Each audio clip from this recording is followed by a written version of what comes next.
ನಾನು ಈ ಸ್ಥಾನದಲ್ಲಿ ಕೂತ್ಕೊಂಡು ಎಲ್ಲರೂ ಕೂಡ ಒಟ್ಟಿಗೆ ತೆಗೆದುಕೊಂಡು ಹೋಗಬೇಕು ಅನ್ನೋದು ನನ್ನ ಆಸೆ. ಮಾನ್ಯ ಶ್ರೀ ಕಂಠಿಯವರ ಕಾಲದಿಂದ ಹಿಡಿದು ಸಿದ್ದರಾಮಯ್ಯನವರೆಗೂ ಕೂಡ ಅನೇಕ ರಾಜಕೀಯ ಮುತ್ಸದ್ದಿಗಳೆಲ್ಲ ಕೂಡ ಇಲ್ಲಿ ಕಡದಾಳ್ ಮಂಜಪ್ಪನವರು, ದೇವರಾಜ ಅರಸರವರು, ಕೆಂಗಲ್ ಹನುಮಂತಯ್ಯನವರು, ಕಂಠಿಯವರು, ಹೀಗೆ ಬೇಕಾದಷ್ಟು ಜನ ನಾಯಕರುಗಳೆಲ್ಲ, ಗುಂಡ್ರಾಯರು ನೋಡಿದ್ದೇವೆ ನಾವು. ಅದಾದಮೇಲೆ ನಿಜಲಿಂಗಪ್ಪನವರ ಇತಿಹಾಸ ದೊಡ್ಡದು, ಬಿ ಡಿ ಜತ್ತಿಯವರ ಇತಿಹಾಸ ದೊಡ್ಡದು, ರಾಮಕೃಷ್ಣ ಹೆಗಡೆ ಅವರ ಆದರ್ಶವಾದಂಥ ರಾಜಕಾರಣ ನಾವು ನೋಡಿದ್ದೇವೆ, ವೀರೇಂದ್ರ ಪಾಟೀಲ್ ನೋಡಿದ್ದೇವೆ. ನಾನು ಬಂದ ಮೇಲೆ ತಿರ್ಗಾ ಬಂಗಾರಪ್ಪನವರು ಬಂದರು, ವೀರಪ್ಪ ಮೊಯ್ಲಿ ಅವರು ಬಂದರು, ದೇವೇಗೌಡರು ಬಂದರು, ಅದಾದಮೇಲೆ ಧರ್ಮಸಿಂಗ್ ಅವರು ಬಂದರು, ಎಸ್ ಎಂ ಕೃಷ್ಣ ಅವರು ಬಂದರು, ಬೊಮ್ಮಾಯಿ ಅವರು ಬಂದರು, ಸದಾನಂದ ಗೌಡರು ಬಂದರು, ಕುಮಾರಸ್ವಾಮಿ ಅವರು ಇದ್ದರು, ಮತ್ತು 8 ವರ್ಷಗಳ ಕಾಲ ನಮ್ಮ ನಾಯಕರಾದಂಥ ಸಿದ್ದರಾಮಯ್ಯವರು ಅವ್ರದೇ ಆದಂಥ ವಿಭಿನ್ನವಾದಂಥ ಬಡಜನತೆಗೆ ಆಕರ್ಷಣೆ ಮಾಡಿದಂಥ ಕಾರ್ಯಕ್ರಮಗಳನ್ನು ಕೊಟ್ಟರು. ಎಲ್ಲ ಕೂಡ ಜಗದೀಶ್ ಶೆಟ್ಟರ್ ಅವರು ಕೂಡ ಇದ್ದರು. ಯಾರ್ಯಾರು ಮುಖ್ಯಮಂತ್ರಿಗಳು ಇಲ್ಲಾಗಿದ್ದಾರೆ ಅವ್ರದೇ ಆದಂಥ ಕಾಂಟ್ರಿಬ್ಯೂಷನ್ ಮಾಡಿದ್ದಾರೆ. ನಾನು ಅದನ್ನು ಯಾರ್ದು ಟೀಕೆನೂ ಮಾಡೋಕೆ ಹೋಗಲ್ಲ, ತಗರಾಲು ಇಲ್ಲ. ಅವ್ರಿಗೆ ಸಿಕ್ಕಂಥ ಸಂದರ್ಭದಲ್ಲಿ ರಾಜ್ಯದ ಹಿತಕ್ಕೆ, ಈ ರಾಜ್ಯದ ಪ್ರತಿಯೊಂದು ಸಂದರ್ಭದಲ್ಲೂ ಕೂಡ ಎಲ್ಲರೂ ಕೂಡ ಮಾಡಿದೆ. ನಾನು ಒಂದು ಹೇಳಬೇಕು ಅಂದರೆ, ನಾನು ಜೆ ಎಚ್ ಪಟೇಲ್ರಿಗೆ, ನಾನು ಬಂಗಾರಪ್ಪನವ್ರಿಗೆ ಬಹಳ ಹತ್ರ ಇದ್ದವನು ಇರ್ಬೋದು, ಕೃಷ್ಣ ಅವ್ರ ಹತ್ರ ಇರ್ಬೋದು, ವಿರೋಧ ಪಾರ್ಟಿಲಿ ಇದ್ದಂಥ ಜೆ ಎಚ್ ಪಟೇಲ್ ಅವರು ತೋರಿಸಿದಂಥ ಹೃದಯ ಶ್ರೀಮಂತಿಕೆ ಇದೆಯಲ್ಲ, ಇವತ್ತು ಕೂಡ ನಾನು ಎಷ್ಟೋ ನನ್ನ ಅನೇಕ ಸಂದರ್ಭದಲ್ಲಿ ನನ್ನ ಸ್ನೇಹಿತರಿಗೆ ಹೇಳ್ತಾ ಇದ್ದೀನಿ, ಅಷ್ಟು ಹೃದಯ ಶ್ರೀಮಂತಿಕೆಯಿಂದ ಮಾಡ್ತಾ ಇದ್ರು. ಏನಿದ್ರು ರಾಜಕಾರಣ ನಾವು ಇದು ರೋಡಲ್ಲಿ ನಾನು ಅರೆಸ್ಟ್ ಮಾಡಬೇಕಾದಂಥ ಒಂದು ಪರಿಸ್ಥಿತಿ ಬಂದ್ಬಿಡ್ತು, ಯಾರ್ದೋ ಒತ್ತಡದ ಮೇಲೆ. ಅವ್ರು ಹೇಳಿದ್ರು, ಏನು ರಾಜಕಾರಣ ನೀವು ಅಲ್ಲೆಲ್ಲ ಮಾಡ್ಕೊಟ್ರಪ್ಪ, ಇಲ್ಲಿ ನಾನು ಆ ಕೆಲಸ ಈ ಸ್ಥಾನದಲ್ಲಿ ಕೂತ್ಕೊಂಡು ನಾನು ಅದನ್ನು ಒಬ್ಬ ಶಾಸಕನ ರಾಜಕೀಯಕ್ಕೋಸ್ಕರ ಅರೆಸ್ಟ್ ಮಾಡೋದಿಲ್ಲ ಅಂತ ಹೇಳಿದ್ರು. ಅದನ್ನೆಲ್ಲ ನನ್ನ ಹಿಸ್ಟ್ರಿ ನಾನು ಹೇಳಕ್ಕೆ ಹೋಗಿಲ್ಲ. ಸೊ ಹಂಗೆ ನಾನು ಇವತ್ತು ತಮ್ಮ ಮುಂದೆ ಅಧ್ಯಕ್ಷರಾಗಿ ಹೇಳ್ತೀನಿ, ನನಗೆ ಇವರೆಲ್ಲರೂ ಒಂದೇ, 224 ಜನ ಶಾಸಕರು ಒಂದೇ. ಹಿಂದೆ ಇದ್ದೆಲ್ಲ ಮರ್ತು ಬಿಡೋಣ. Let us go is A new plate.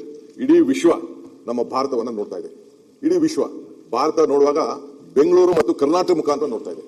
ಇಲ್ಲಿರುವಂಥ ಜ್ಞಾನದ ಸಂಪತ್ತಿದೆಯಲ್ಲ, ಇಲ್ಲಿರುವಂಥ ನಮ್ಮ ಯುವ ಸಂಪತ್ತಿದೆಯಲ್ಲ, ಇಲ್ಲಿರುವಂಥ ಪ್ರಕೃತಿಯ ಸಂಪತ್ತಿದೆಯಲ್ಲ, ಬೇರೆ ರಾಜ್ಯದಲ್ಲಿಲ್ಲ. ತಾವು ಕೃಷಿ ಮಂತ್ರಿಯಾಗಿ ತಾವು ಕೆಲಸ ಮಾಡಿದ್ದೀರಿ. ರಾಜಸ್ಥಾನ ಬಿಟ್ಟರೆ ಇದೇ ಸೆಕೆಂಡ್ ಲಾರ್ಜೆಸ್ಟ್ ಸ್ಟೇಟ್. ಸೊ ಅದಕ್ಕೆ ಇಡೀ ನಮ್ಮ ರಾಜ್ಯವನ್ನ ಮೊದಲು ಅವತ್ತಿನ ಕಾಲದಲ್ಲಿ ನಾವು ಬಡದಾಡ್ತಾ ಇದ್ದೀವಿ ನೀರಿನ ವಿಚಾರದಲ್ಲಿ. ಎಲ್ಲರೂ ಕೂಡ ಈ ಸಂದರ್ಭದಲ್ಲಿ ನೀರನ್ನ ಕೃಷಿಗೆ ಉತ್ತೇಜನ ಕೊಡಬೇಕು ಅಂತೇಳಿ ನಾವು ಅನೇಕ ಕಾರ್ಯಕ್ರಮ ರೂಪಿಸಿದ್ದೇವೆ. ಮುಂದಕ್ಕೂ ಕೂಡ ಖಂಡಿತ ನಾವು ಮಾಡ್ತೇವೆ. ಈ ಮಧ್ಯದಲ್ಲಿ ಬೆಂಗಳೂರಿಗೆ ಇವತ್ತು ಯಾವ ರೀತಿ ಆಗ್ತಾ ಇದೆ, ಎಲ್ಲ ಜನಾಂಗವನ್ನು ನಾವು ಸ್ವೀಕಾರ ಮಾಡ್ತಾ ಇದ್ದೇವೆ. ಈ ರಾಜ್ಯದ ಯಾವುದೇ ದೇಶದಿಂದ ಬಂದಂಥವ್ರು 2 ಲಕ್ಷ ಫಾರಿನ್ ಪಾಸ್ಪೋರ್ಟ್ಸ್ ಇಲ್ಲಿದೆ. ಆ ಫಾರ್ಚೂನ್ 500 ಕಂಪನೀಸ್ ಪೈಕಿ ಸುಮಾರು 480 ಫಾರ್ಚೂನ್ 500 ಕಂಪನೀಸ್ ಆಫೀಸಸ್ಗಳು ಇಲ್ಲಿದೆ. ಸೊ ಹಂಗೆ ಇಡೀ ವಿಶ್ವದಿಂದ ಬಂದು ಇಲ್ಲಿ ಉದ್ಯೋಗ ಮಾಡ್ತಾ ಇದ್ದಾರೆ. ನಮ್ಮ ನೀರು, ಕಾವೇರಿ ನೀರು ಎಲ್ಲರೂ ಕೂಡ ಕೊಡ್ತಾ ಇದೆ, ಆ ತಾಯಿ ಕೊಡ್ತಾ ಇದ್ದಾಳೆ.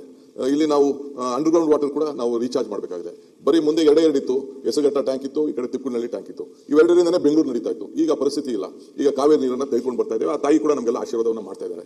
ಸೊ ಹಂಗೆ ಬಂದಂತ ಎಲ್ಲ ಜನರಿಗೂ ಕೂಡ ಅತಿ ಉತ್ತಮವಾದಂತಹ ಶಿಕ್ಷಣ, ಆರೋಗ್ಯ ಮತ್ತು ಒಳ್ಳೆ ಪರಿಸರ ಇದನ್ನು ನಾವು ಕೊಟ್ಕೊಂಡು ನಾವು ಬರ್ತಾ ಇದ್ದೇವೆ. ಇನ್ನು ಮುಂದಕ್ಕೂ ಕೂಡ ನಾವು ಯಾರನ್ನೂ ಕೂಡ ಈ ಬೆಂಗಳೂರು ಕಡೆ ನೋಡೋರಿಗೆ, ಕರ್ನಾಟಕ ರಾಜ್ಯಕ್ಕೆ ನೋಡೋರಿಗೆ ನಾವು ಬೇಡ ಅನ್ನಕ್ಕಾಗಲ್ಲ. ಬೆಂಗಳೂರು ಯಾವ ರೀತಿ ಬೆಳೀತಾ ಇದೆಯೋ ಹಂಗೆ ನಾವು 2 ಟೈರ್ 3 ಟೈರ್ ಸಿಟಿಗಳಿಗೂ ಕೂಡ ನಾವು ಅವ್ರಿಗೆ ಆ ರೀತಿ ಬೆಳೀಲಿ ಅಂತ ಹೇಳಿ, ಈಗ ಅಮೆರಿಕ ಅಂದ ತಕ್ಷಣ ಉತ್ತರದಿಂದ ದಕ್ಷಿಣವರೆಗೂ ಕೂಡ ಪ್ರತಿಯೊಂದು ಸಿಟಿಗೂ ಇತಿಹಾಸ ಇದೆ.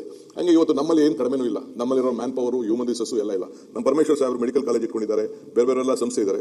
13,940 ಡಾಕ್ಟರ್ಸ್ನ ನಾವು ಪ್ರೊಡ್ಯೂಸ್ ಮಾಡ್ತಾ ಇದ್ವಿ. ದಿ ಬೆಸ್ಟ್ ಡಾಕ್ಟರ್ಸ್ ಯಾರು ಪ್ರೊಡ್ಯೂಸ್ ಮಾಡ್ತಾ ಇದೀವಿ, ಹೊರಗಡೆ ದೇಶಕ್ಕೆ ಹೋಗ್ತಾ ಇದ್ದಾರೆ. ಬೆಸ್ಟ್ ಇಂಜಿನಿಯರ್ಸ್ ಪ್ರೊಡ್ಯೂಸ್ ಮಾಡ್ತಾ ಇದ್ದೀವಿ, ಹೊರಗಡೆ ದೇಶಕ್ಕೆ ಹೋಗ್ತಾರೆ.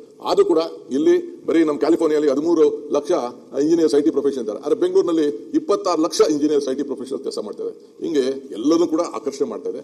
ಸೊ ಇದಕ್ಕೆ ನಾವು ಬೇಕಾದಷ್ಟು ಟೌನ್ಗಳನ್ನ ನಿರ್ಮಾಣ ಮಾಡಬೇಕಾಗ್ತದೆ, ಸ್ಯಾಟಲೈಟ್ ಟೌನ್ಗಳು ನಿರ್ಮಾಣ ಮಾಡ್ತಾ ಇದೆ. ಅವತ್ತಿನ ಕಾಲದಲ್ಲಿ ಬೇಕಾದಷ್ಟು ಡಿಫರೆನ್ಸ್ ಬರ್ಬೋದು.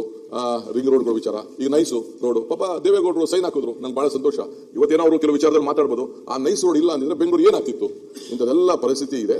ಇಲ್ಲಿ ಬೇಕಾದ್ರೆ ಅನ್ಯಾಯ ಆಗಿದ್ರೆ ಸರಿ ಇಲ್ಲದೆ ಸರಿ ಮಾಡ್ಕೋಣ. ಇವತ್ತು ಕುಮಾರಸ್ವಾಮಿ ಅವರು ಇವತ್ತು ಕೆಲವರು ವಿರೋಧ ಮಾಡ್ತಾ ಇರ್ಬೋದು, ಅವರೇ ವಿರೋಧ ಮಾಡ್ತಾರೆ, ಅವರೇ ಸೈನ್ ಮಾಡಿದ್ರು. ಬಹಳ ಒಳ್ಳೆ ಉದ್ದೇಶ ಇಟ್ಕೊಂಡು ಅವರು ಸೈನ್ ಮಾಡಿದ್ದಾರೆ. ಹಂಗೆ ಇದು ನಮ್ಮ ಯಡಿಯೂರಪ್ಪನವರು ಈ ದೇಶದ ರೈತರ ಬಗ್ಗೆ ಹಸಿರು ಟವಲ್ ಹಾಕೊಂಡು ಅದಕ್ಕೆ ಆದಂತಹ ಒಂದು ಸಪರೇಟ್ ಬಜೆಟ್ ಇಟ್ಕೊಂಡು ಪ್ರತಿ ಹಂತದಲ್ಲೂ ಕೂಡ ಅವ್ರ ಕಾಲದಲ್ಲಿ ಅವ್ರು ಫುಲ್ ಟೈಮ್ ಸಿಕ್ಕಲಿಲ್ಲ, ಮಧ್ಯ ಕಟ್ಕಟ್ಟ